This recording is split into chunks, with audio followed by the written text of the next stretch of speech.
Engine P het 'n groter maksimum drywing uitset as Engine Q. Watter stelling is korrek wanneer P en Q elk teen maksimum drywing uitset werk verrig?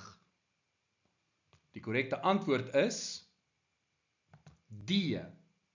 P en Q verrig dieselfde hoeveelheid werk, maar P verrig dit in 'n korter tyd as Q.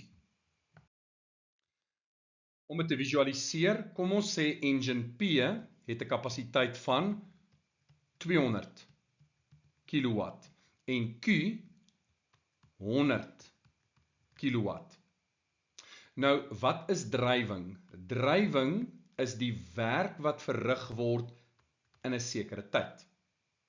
So, omdat drywing werk per tyd is, beteken dit dat P in dieselfde tyd meer werk kan doen as Q. Dit maak opsie A verkeerd. Q kan nie meer werk as P verrig nie.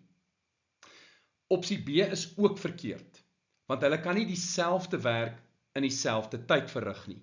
P doen altyd meer werk in dieselfde tyd.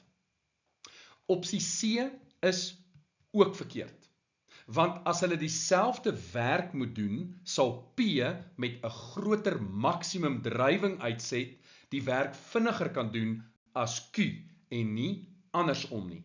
En daarom is D die korrekte antwoord.